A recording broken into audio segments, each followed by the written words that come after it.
Okay, good morning everyone. So here we are in our English Maritime course, the continuation of our discussion from the last time regarding the maritime emergencies. So this will be the continuation. So, but by this time, it's all about the dialogue and the assessments.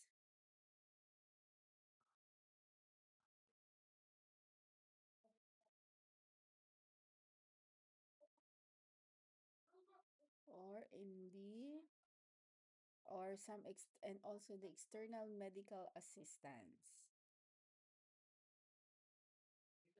So I have here some our topic for today. So we have the role of the MRCC or the Maritime Rescue Coordination Center, and then the telemedical assistance services, the coordinating helicopter evacuations, and the helicopter commands or something, the visuals during the emergencies or rescues. And then we have here the coordinating to the small boat transfer. So, and then we have the communication with the shore hospital and reporting changes in the patient status. And lastly, the documentation and the radio log. So we will going to tackle one by one of all of these topics.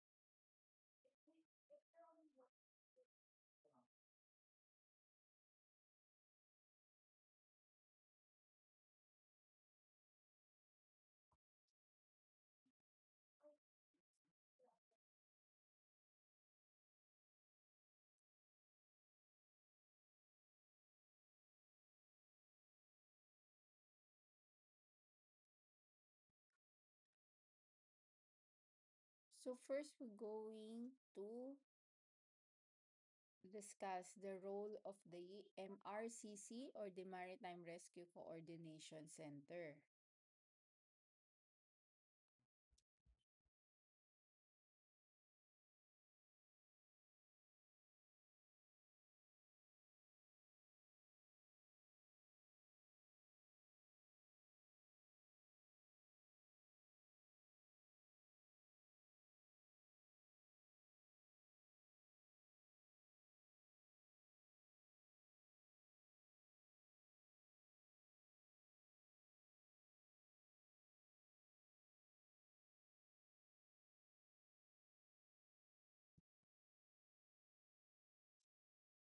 So the MRCC stands for the Maritime Rescue Coordination Center, or the command and coordination hub for all search and rescue operations within the specific geographical area.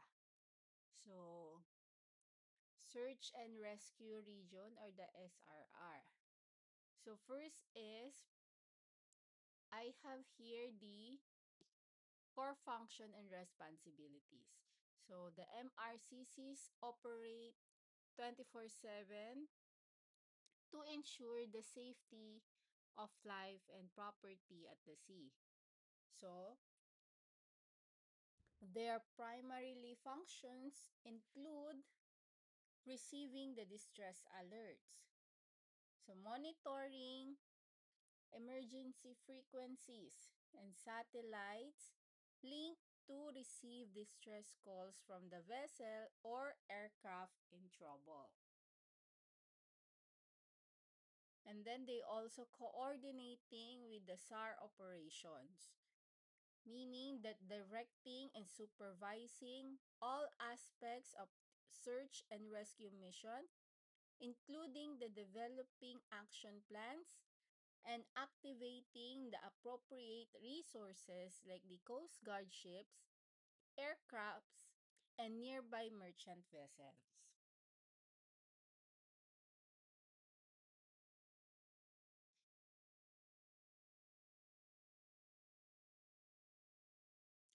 Another one is the information management. So, gathering the real-time data, plotting incidents on charts, and sharing information with all the relevant national and international partners and neighboring RCCs. And then they need also for providing some medical assistance. So, coordinating the medical evacuation of the serious injured or ill person from the vessel when they can require an urgent treatment ashore. And of course, the communication.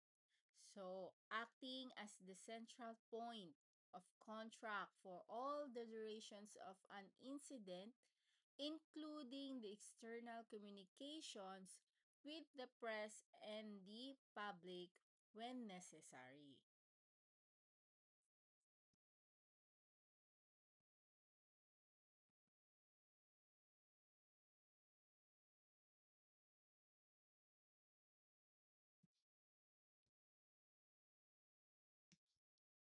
So the global network of the MRCCs, they operates under the framework of the International Convention of Maritime Search and Rescue and International Aeronautical and Maritime Search and Rescue, or what we call the IAM SAR manual. So this one, it ensures that the standardized procedures and effective cooperation across the international borders. In some cases, the Joint Rescue Coordination Center or the JRCC may be the established, combining responsibility for both maritime and aeronautical search and rescue operations.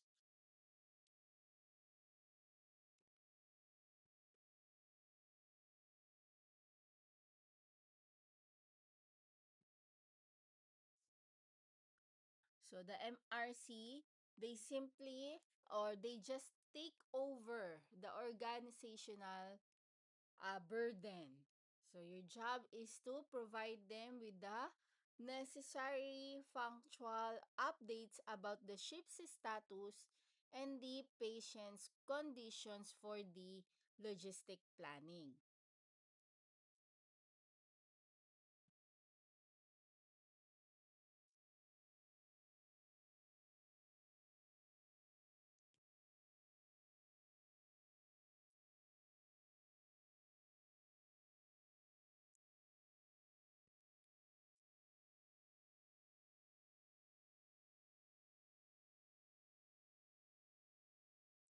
So the Maritime Rescue Coordination is the primary center for the organizing and coordinating the maritime search and rescue.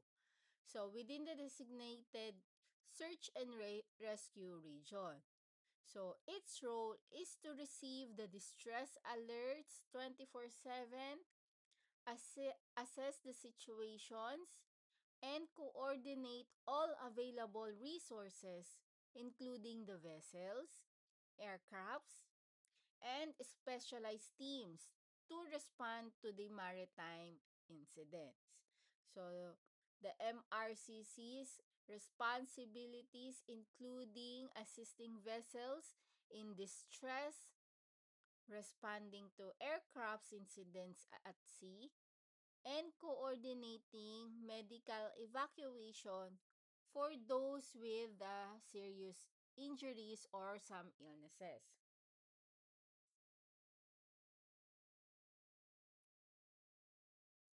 So as I said earlier, one of the roles of the MRCC is the 24/7 operations. So they operate continuously to receive the distress alerts, monitor the channels, and respond to the incidents at any time.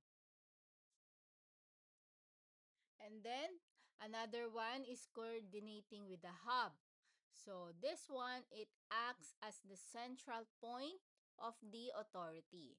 So coordinating all the SAR facilities and resources for an operation even if the MRCC is not directly on the scene.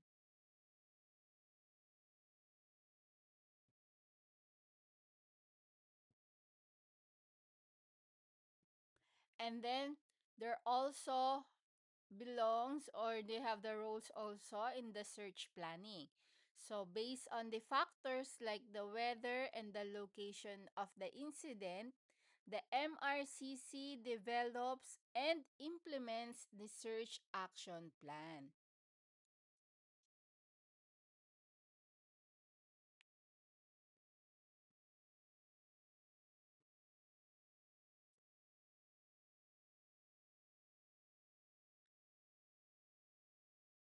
So during the incident response, the MRCC respond to the various incident. So this one, it includes the vessel in distress. They also have include the survivors of the maritime incident or any accident. They also include the aircraft crashes or forced landing at the sea. And then lastly, the medical evacuations from vessels at the sea. So these are the incident responses. And then they also have a big role regarding the liaisons and the communications.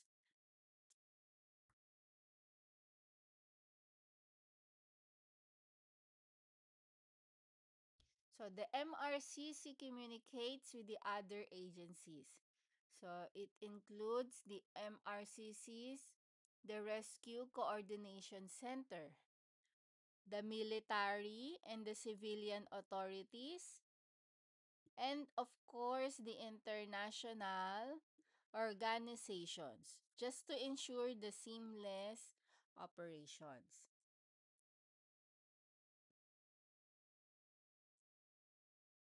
So maritime safety and security. In addition to SAR, MRCCs play a role in maritime safety by registering the ship equipment and, in some cases, coordinating response to the threat of like the piracy.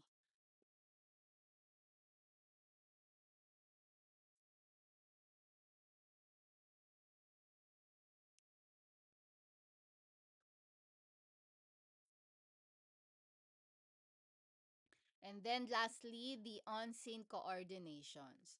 So the MRCC, they assign an on-scene coordinator or what we call the OSC from the first responding facility to take operational control of the search and rescue efforts at the locale of the incidents.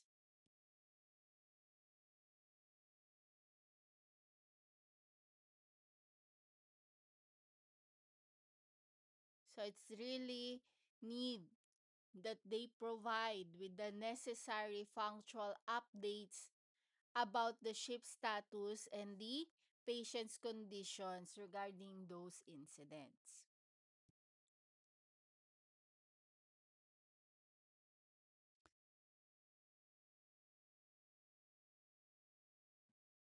So here's the key points. So coordinates all the search and rescue operations, including the medical evacuation. And then, of course, the communication. So the primary point of contact after the initial distress and the urgency alerts.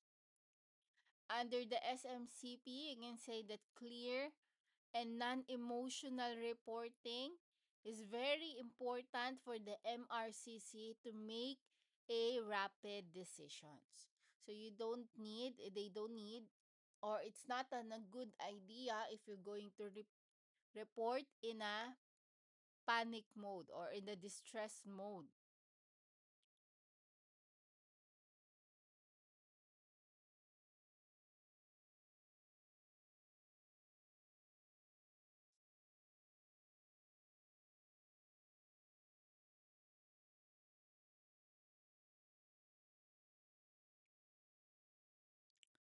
So it is still part of the emergency um, responses in the maritime industry is what we call the TMAS or the telemedical assistant services.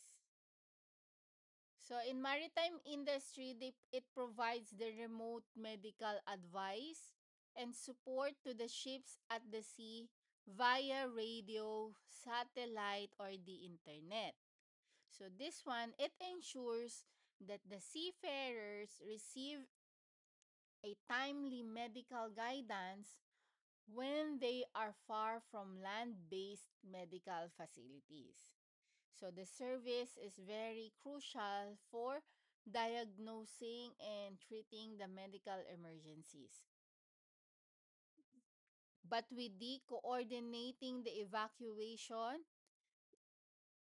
if necessarily, and helping the ship's captain, who are the only one legally responsible for the medical care on board. So all IMO member states are required to provide a TMAS center that operates 24/7. So how these TMAs work?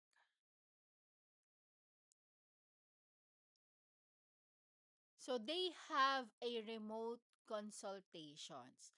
So the ship captains or responsible officer contacts a designated TMA center for the medical advice. And then communication can be rough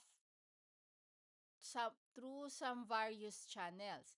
So it including the marine radio, the telephone, fax or email, and can be also a modern video conferencing and the satellite system. So this how are they going to communicate when they are on the sea. And then the medicals, some medical professionals. So in the TMAS, sa TMA center, there are some staff by doctors that train in a remote consultations. And then the maritime specific medical needs. So those are also, they provide also some professionals for the for the diagnosing through online or communicating via video calls or through emails or phone.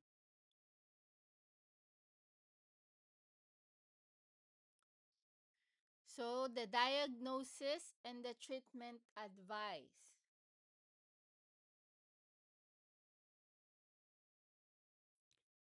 So here the TMA's doctor, they provide an advice based on the information provided by the crew and the ship's available medical supplies and the equipment. So the doctor will just have provide those advice based on the information. So the doctor will ask some basic information regarding the patients and the some first aid or anything treatment that already given to the patient. It also coordinates with the rescue center. So the TMAS often works with the Maritime Rescue Coordination Center or the MRCCs. So to coordinate more complex situations such as the medical evacuations or the dispatch of the medical personnel to the ship.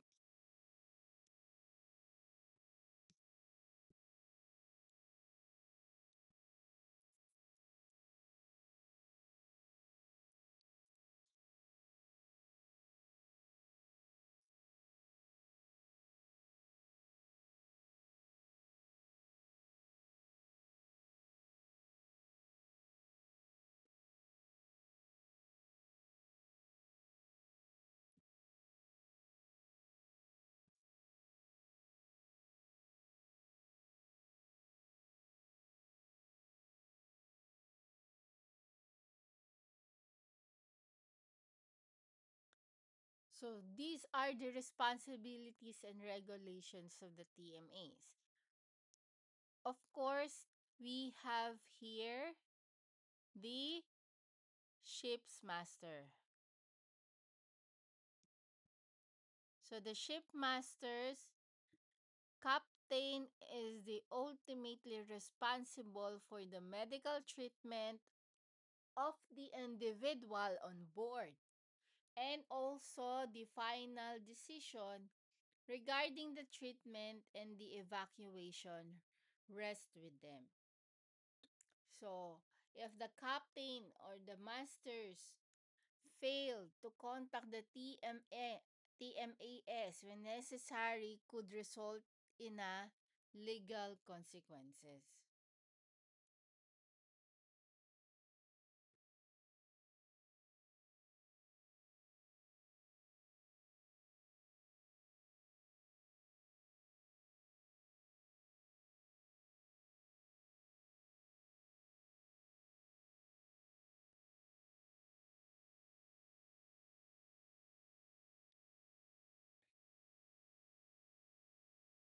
So the TMAS doctor, they provides an expert advice but does not have direct control over the patient.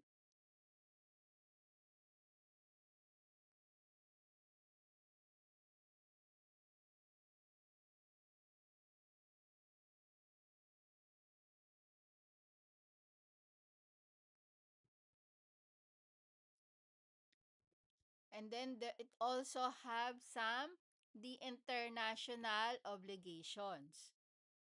So the all seafaring nations are obligated by the International Maritime Organization or the IMO to provide a free 24/7 TMAS for all the ship.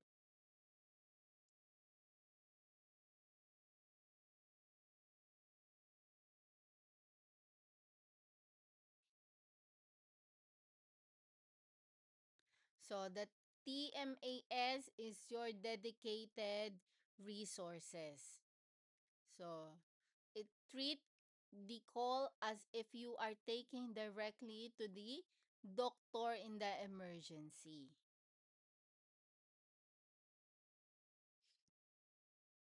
And of course, you should be also organized and use the star format to deliver the information efficiently. So you still remember the star format?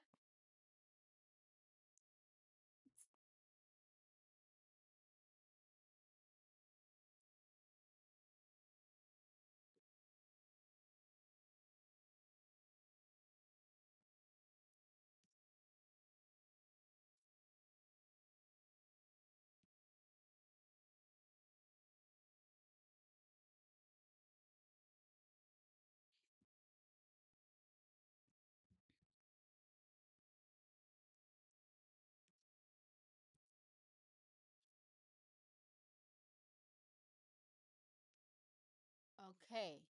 Then when we have already this um already coordinates or already have the diagnosis from the TMAS or in the doctors or any professionals, we need now to coordinating with the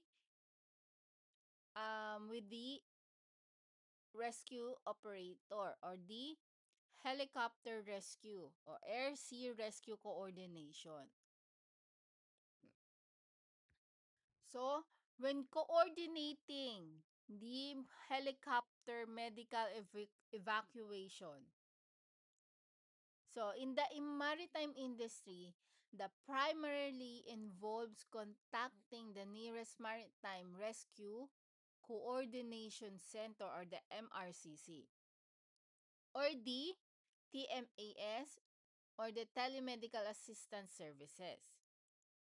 Following with a clear shipboard emergency response plan.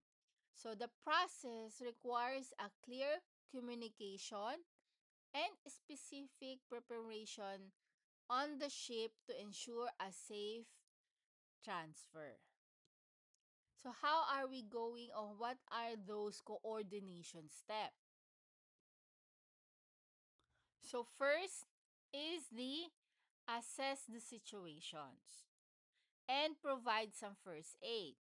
So the onboard crew should first assess the injured or ill person, provide the immediate medical care using the ship's medical guide and supplies. And then the second one, when we're done applying some first aid, if needed, we're going to seek some telemedical advice. So the master should contact the international or commercial TMAS. So this one is the for expert medical consultation. So the TMAS doctor will help determine the severity and the need for evacuations.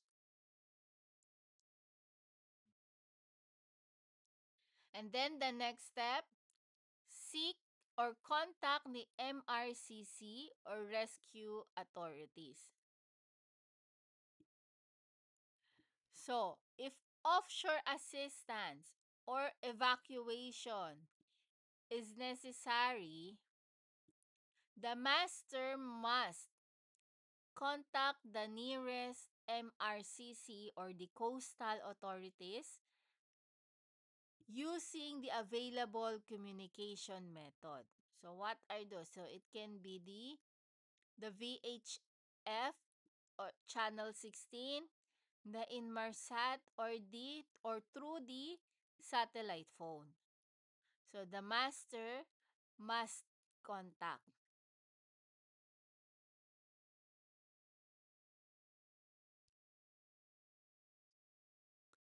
And the next step they're going to do is to provide some essential information. So the ship should be prepared to provide some specific detail regarding the vessel and the patient to the Rescue Coordination Center. So what are those simple or basic information? So first we have the vessel information. So of course it includes the name, the call sign and the flag, and the position. It can also be the port of the departure or the destination and the ETA. And then the next one is the patient information. So this one, it is the name, the rank, and the age.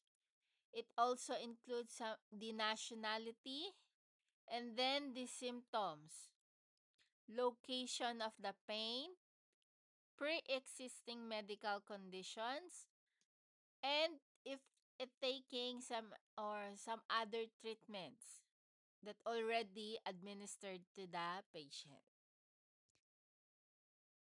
And then there also be the onboard capabilities.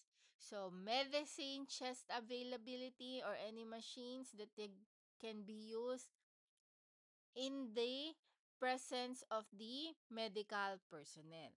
So all of these should be included or provided the information. And then next, and of course, is to follow the instruction. So the ship's crew must follow the instruction of the helicopter pilot or the search and rescue operation coordinator at all times. So this includes the maintaining a radio watch on a designated frequency and the potential charging or changing in the vessel course and the speed to facilitate the operations.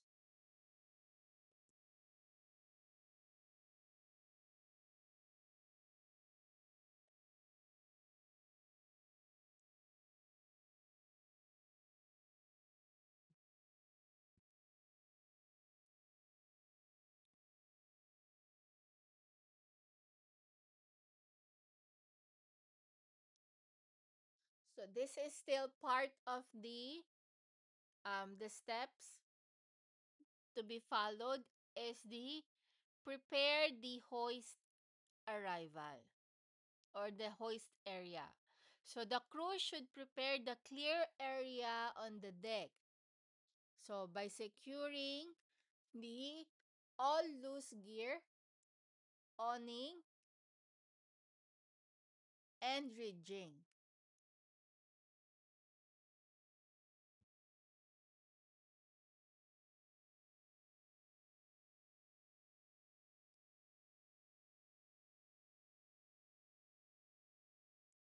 So the area should be well lit at night and avoiding lights that could blind the pilot. And the ship should display a flags or pennants to indicate wind direction.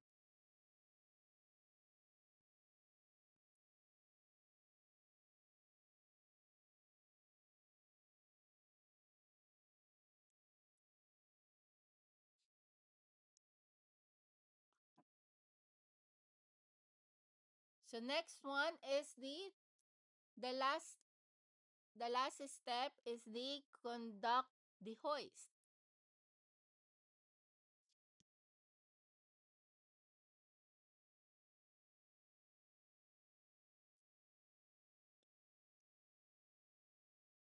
So this one,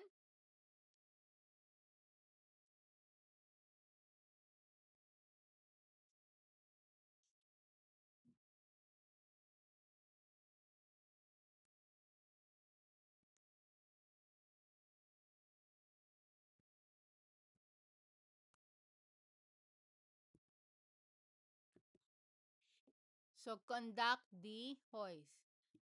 First is allow the rescue hook or wire to touch the deck to discharge the static electricity before anyone handled it.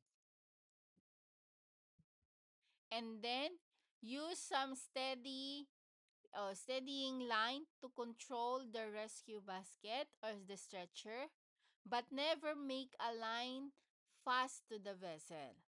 So it must be coiled into a bucket or similar arrangement. And then you need also to use some clear hand signal to communicate with the helicopter crew during the process.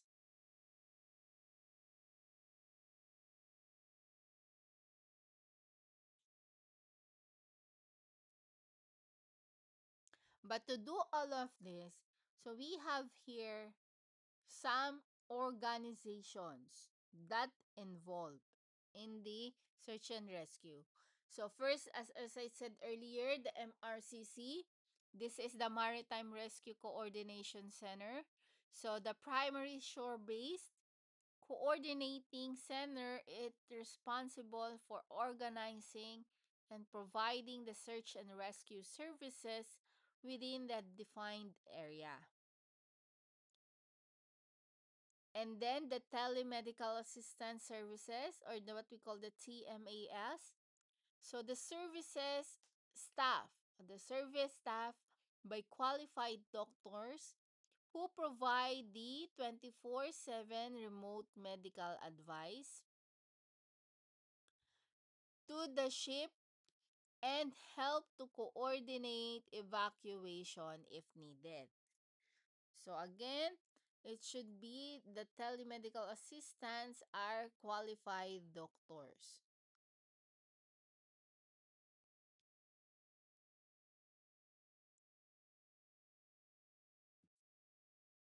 And then we also have some coastal authorities. So the local organizations such as the U.S. Coast Guard or the Philippine Coast Guards that provide the physical air or surface assets for evacuations. So it is depend on the local organizations. And then lastly, the International Maritime Organization or the IMO and the ICAO. So this is the International Civil Aviation Organization.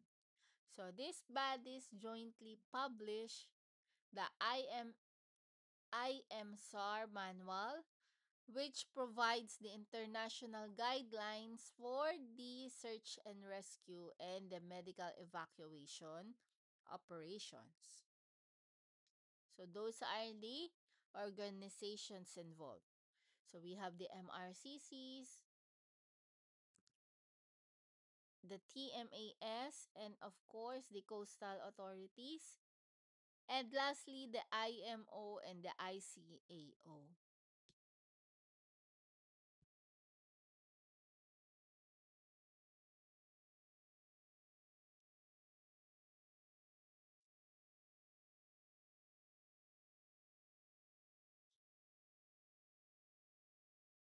So the medical evacuation, it requires the precise ship landing or ship handling, I mean. So the helicopter pilot need an exact and simple instruction on the ship status. So here, the points to remember or some information to remember. So it provides an expert medical advice to the ship's crew that often a 24/7. And then they can be communicated through satellite phone, Inmarsat, or the dedicated medical service link. And to do all of this during the emergency, so you have the preparation. So you should have all the patient's data, like the vitals, history, and symptoms ready. It should be all ready before calling the TMAS.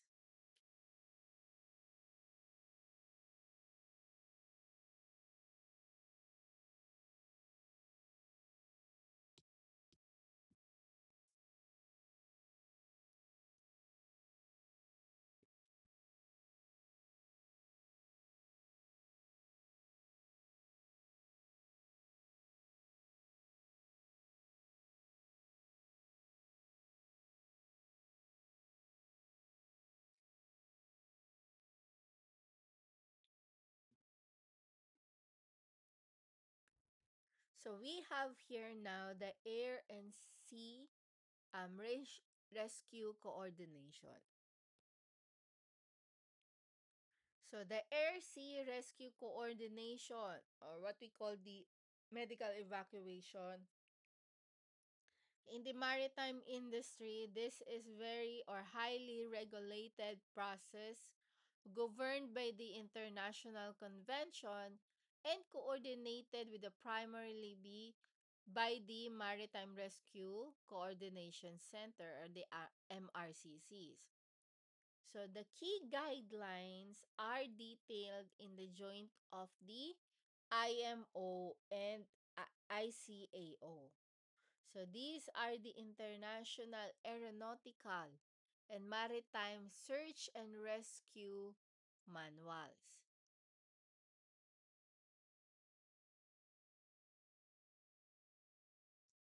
So I have here first the organizations that belongs or involved.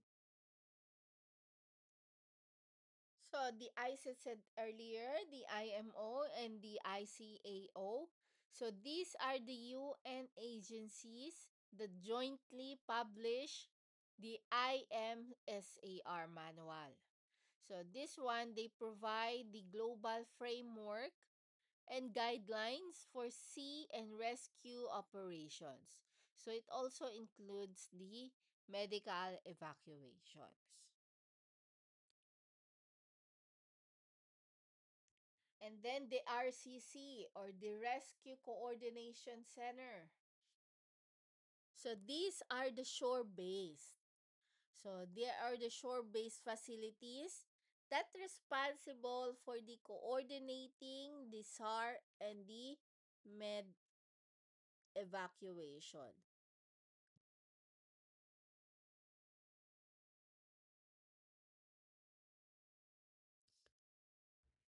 So they are again responsible for the SAR and the med-evac operations within a designated SAR, and so the an MRCC, it handles the maritime incidents, while it joined by the RCC and JRCC coordinates for both maritime and the aeronautical rescues.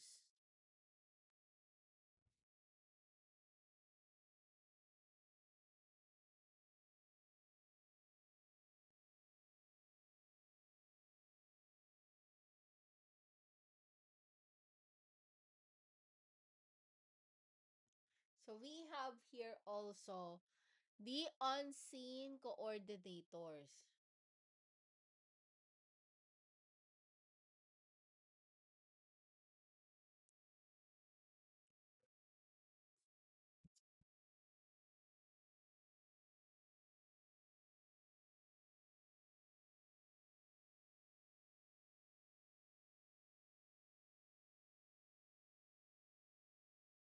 So when the multiple rescue units are involved, the MRCC or the JRCC designates an OSC, or usually the master of the most qualified vessel on the scene.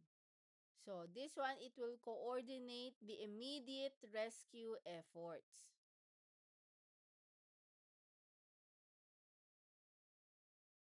And then we have also the TMAS.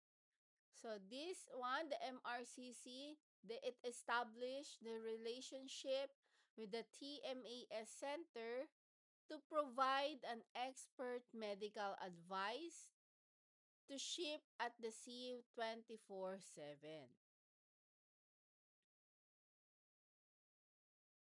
And then we have some national authorities. So this could be the local entities like the in the US, the US Coast Guard or the Philippine Coast Guard serve as the national SAR services. So operating and physical rescue units.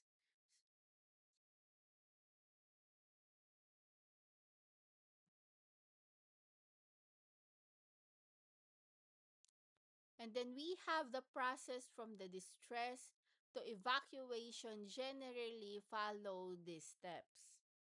So the first step is the stress alerts and initial assessment.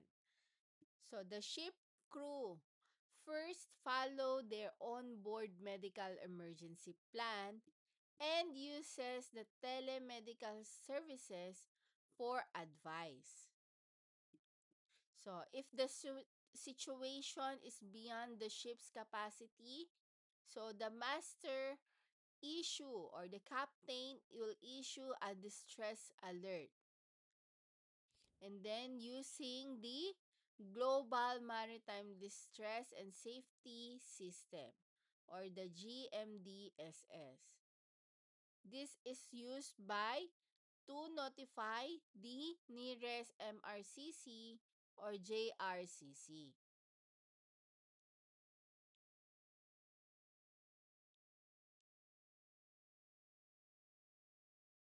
And then it will be followed by coordination and plan development. So the MRCC or the JRCC receives the alert, and then they going to gather the facts or some informations and develop a search and rescue action plan. So they coordinate available resources. So this one, it might be involved by rerouting the nearby merchant vessels or deploying dedicated rescue aircraft vessels. So it could be on the, I think, a case to case or it depends on the situations. And then the next step will be the onboard preparations and communications. So the ship's crew prepares the patient and clear landing or hoisting area on deck. So it will securing all loose gear. And constant communication is maintained with the rescue helicopter or the vessel at the MRCC. And then following with the IMO standard, marine communication phrases or what we call the SMCP to avoid some language barrier.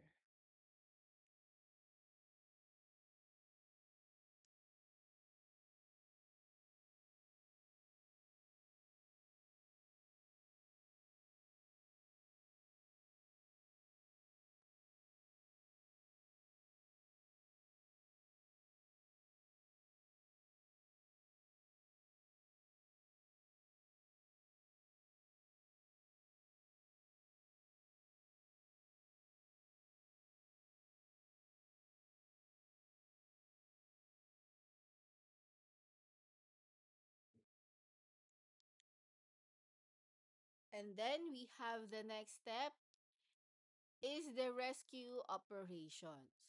So the helicopter winching. So this is the common method when weather permits. So as it requires the minimal ship assistance.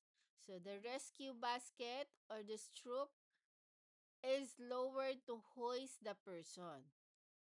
So an earthing lead must be allowed to touch the deck first to discharge some static electricity. And then the high line technique. So this is used for the rougher weather or stabilize the rescue devices as it is lowered.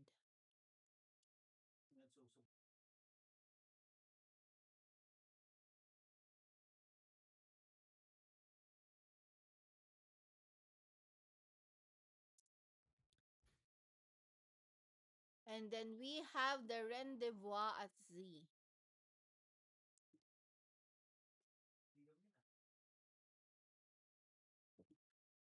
So this one, it involves transferring the patients to another vessel. So with the better medical facilities or one that can reach the port faster. And then the last step is the post-rescue. So this is the patient is transported to the nearest appropriate medical facility. So for immediate and specialized care. So the master or the captain keeps a full record of the events and the decisions.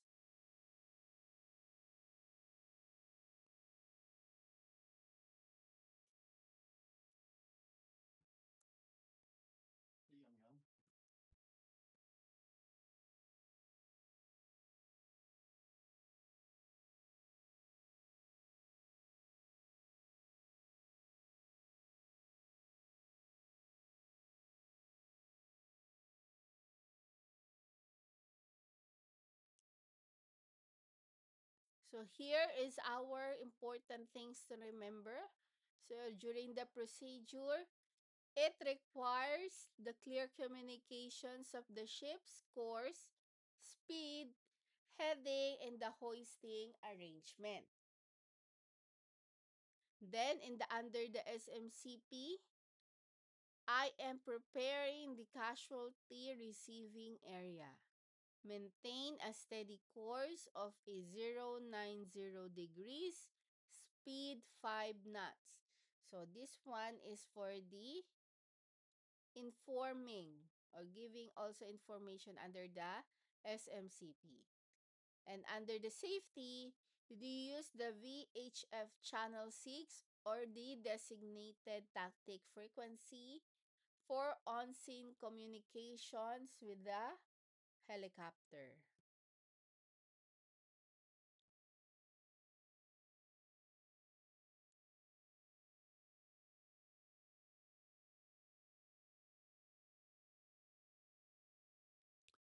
So the medical evac, it requires the precise ship handling. So the helicopter pilot needs some exactly the information or simple instruction on the ship status. And of course, the prepared hoisting area. So this is the standard usage. The 90 degrees and the speed of 5 knots.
So now is we have the helicopter communication or some visual signals.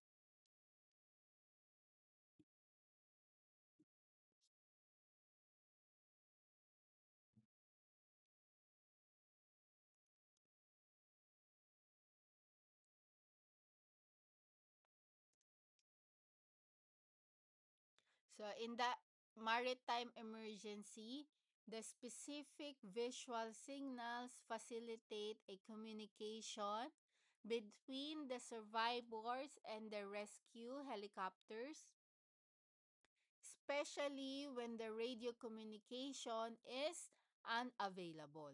So these signals are standardized by the international agreements like the International Aeronautical and Maritime Search and Rescue.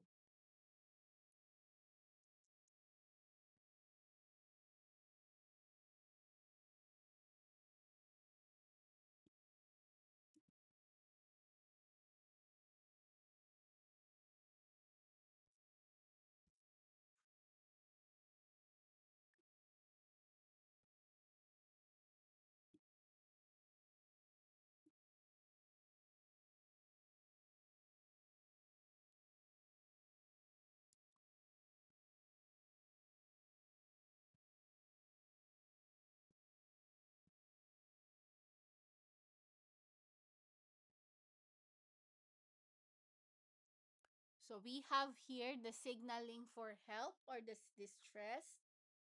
So first is raising and lowering the both arms repeatedly.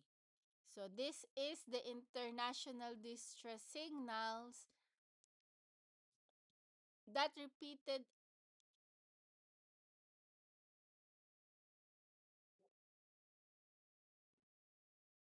I'm sorry, this is the repeated raising and lowering the both arms and outstretched to each side. So this is the distinct for a casual wave or universally recognized as a sign of need.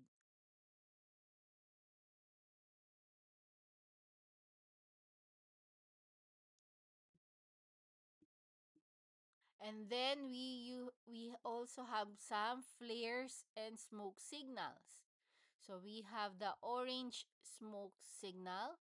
So this one is the international standard for a daytime distress. So it produces the dense of orange smoke that is highly visible from the air. Then we have the red parachute or the rocket flares.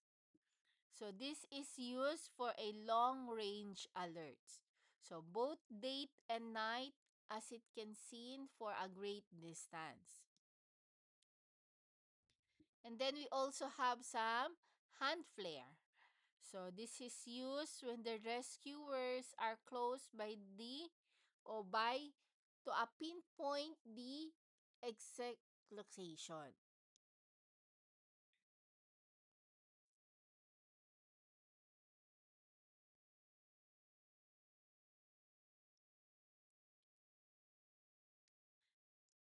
And then we also have some signal mirror or flashlight. So this is a flashing an SOS signals like a three short flashes or three long flashes. It can be also the three short flashes.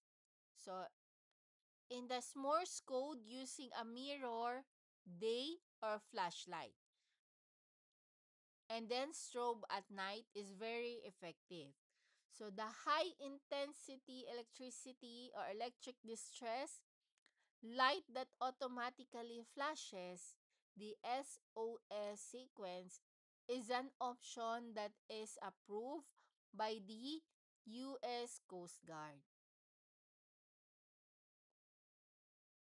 And then we have the distress cloth or flag.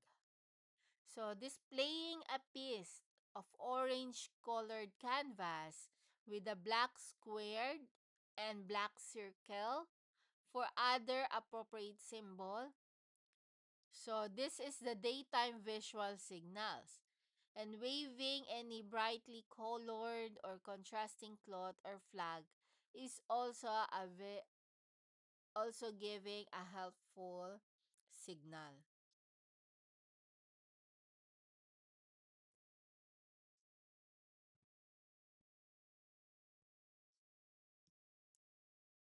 So we have the air to surface and surface to air signals.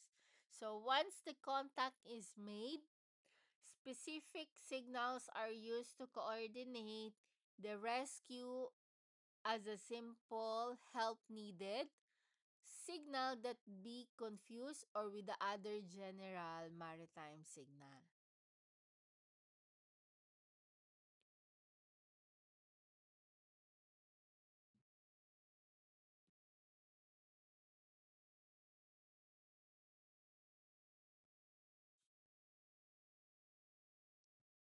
So for the survivor, the vessel signals. So this one is a surface to air. So the yes or I need help. How are we going to have a signal like this? It's just simply raise both arms and hold them to the form of the letter Y. And then for a no or I do not need help, stretch one arm up and one arm down to imitate the letter N.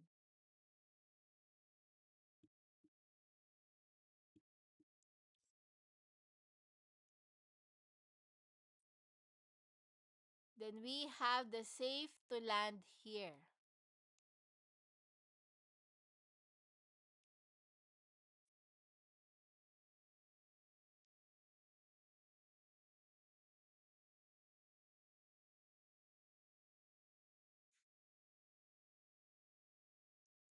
So wave both arms vertically or use a white flag, light or flay on a vertical motions.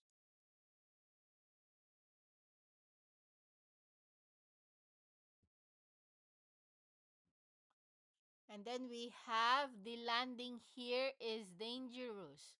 So wave a white flag or light or a flag horizontally. So this time it should be horizontally, or put one on the ground and move the second in the direction of the safer landing place.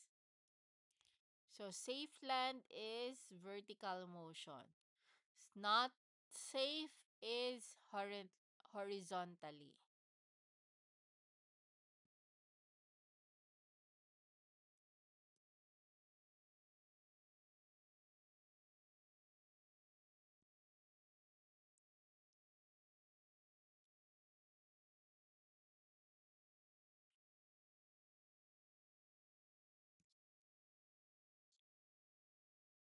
And then we have here the aircraft signals or the air to surface. So this one,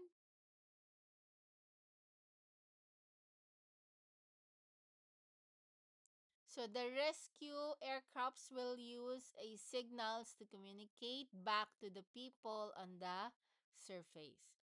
So first is message understood. Assistance will be given as soon as possible. So the aircraft will rock the swing or the wings daylight, or flash its landing or navigation lights on and off twice. So this will be doing with the nighttime or darkest hour. And then message not understood or repeat. So the aircraft will fly a complete circle or vary engine tone or volume. So that's how they going or giving the aircraft signals.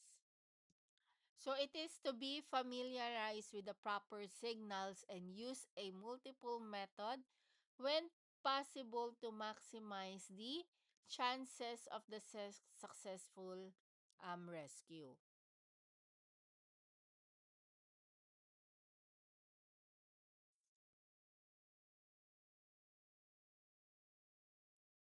So this is the sample of the hand signal.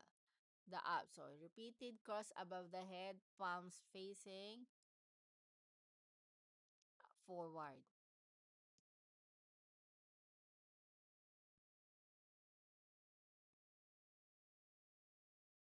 So again, the visual signals, these are your secondary but necessarily when the noise or radio failure occurs. So ensure the designated signaling crew members knows these hand signals and perfectly and use them confidently.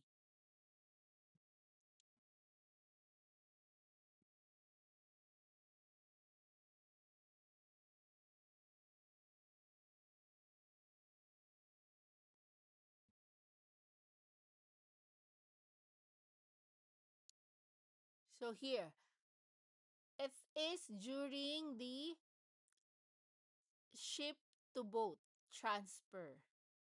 So the small boat medical rendezvous or the med rendezvous, it requires the meticulous coordination between the involved vessel and relevant shore-based authorities because it's emphasizing the communication, a true thorough risk assessment, and the specific safety procedures.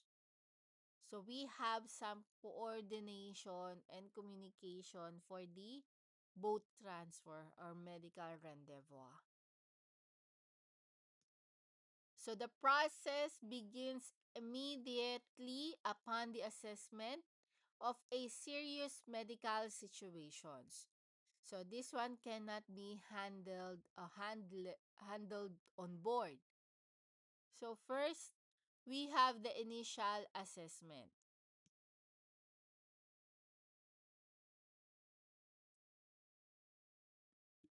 So the first responder assesses the patient's condition. So they need to gather all the relevant symptoms and the medical history. And then we have the radio medical advice. So the ship's master or the captains should contact the ATMAS for a professional medical advice. So typically using the Inmarsat SAC 32 or by calling a coast station via VHF or HF radio. And then the next one is contact the MRCC or the RCC. So, if the TMA's doctor recommends some evacuations, then the Maritime Rescue Coordination Center is notified immediately. And then the MRCC will now coordinate the evacuation. So this one may involve the rendezvous with a rescue boat or a helicopter. So it depends on these situations.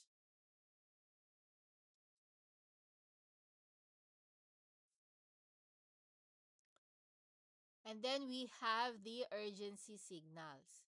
So the urgency signals, the Mayday Mayday or the Pan Pan that repeated 3 times should be broadcast on the VHF channel 16 or other appropriate distress frequency.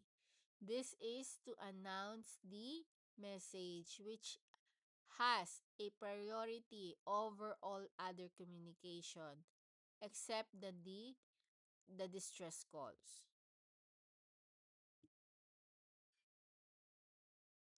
And then we have some information exchange. So be prepared to provide the patient's conditions, the vessel's exact location, speed course, and the nature of the incidents to the MRCC. So all information should be accurate. And then we have the language. So the IMO or the SMCP should be used to avoid the misunderstandings due to the language barrier. And then lastly, the joint procedure. So here the TMAS and the MRCC will now collaborate.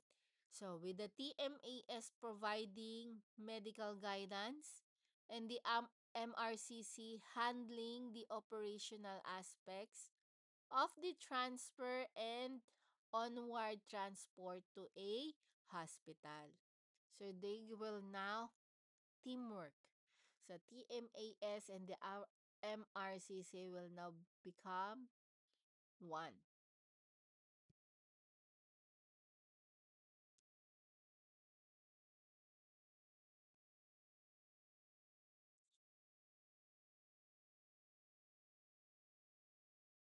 So when we're planning and execution, the actual transfer must be planned and detailed and agreed upon by both vessels and the relevant authorities.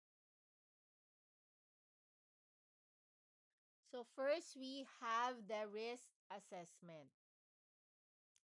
So both masters must agree that the transfer is safe to attempt. So weather conditions, sea state, vessel compatibility, and the physical fitness of the persons being transferred are critical factors. So those are the what they need to consider. And then the weather window.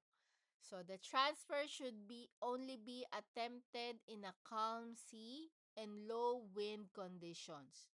So this is to avoid any risk of any more severe accident. And then designated area.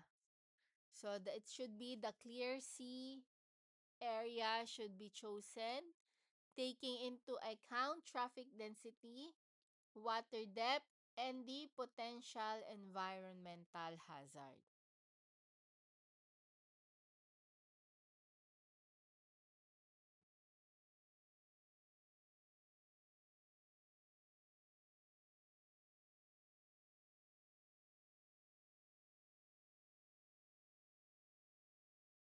So next we have the preparation on the ship. So first, the patient and all involved personnel must wear the appropriate personal protective equipment or the PPE and a suitable life vest. And then if they have a man overboard, the drill should be conducted if such transfers are routine for the vessels. And then the transfer area. It should be the clear from the obstructions, well lit, and clear of the water.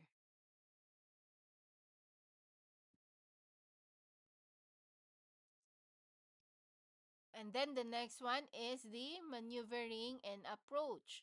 So the transfer should be ideally occur on the leeward side or away from the wind of the larger vessel or for the shelter. And then for the small vessel, it should be approach the larger one slowly. So matching its course and speed, both vessels may need to be securely tied together. So in extremely calm conditions, but often the small boat will cooperate or will operate alongside using some fenders.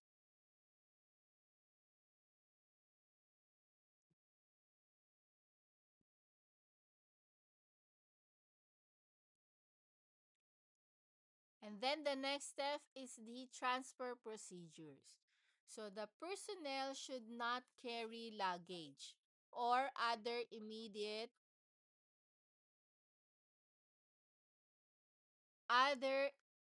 impediment during the transfers. Items should be transferred separately.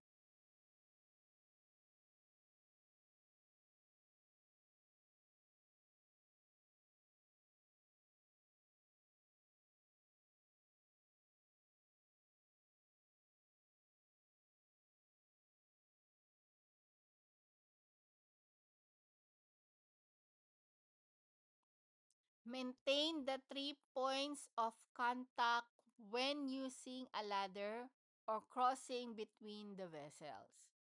And then the receiving crew should be ready to assist and carefully haul the persons aboard at the lowest safe point. So, if the conditions are not safe or the personnel are uncomfortable with the transfer, the operation should be aborted. And then lastly, the post-transfer.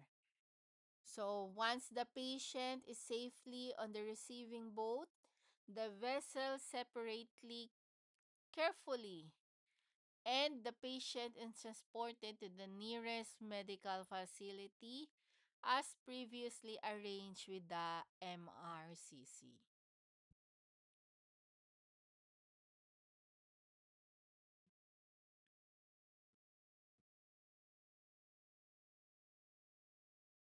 So that's it.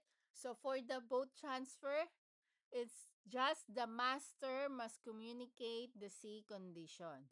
So wind is force 5 from the west, sea state is moderate, something like that.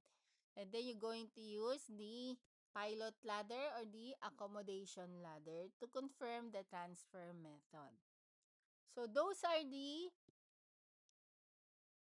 procedures or the process during the um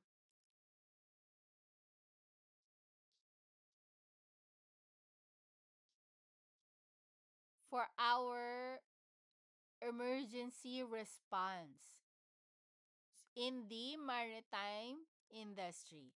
So those are the external medical assistants.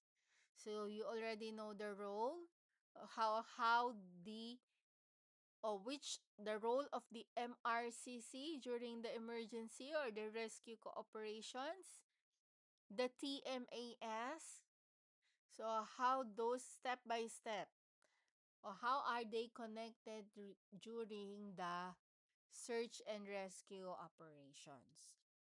So that will be all for today. I hope you learned something. And again, this is your instructor Elaine for your English Maritime course.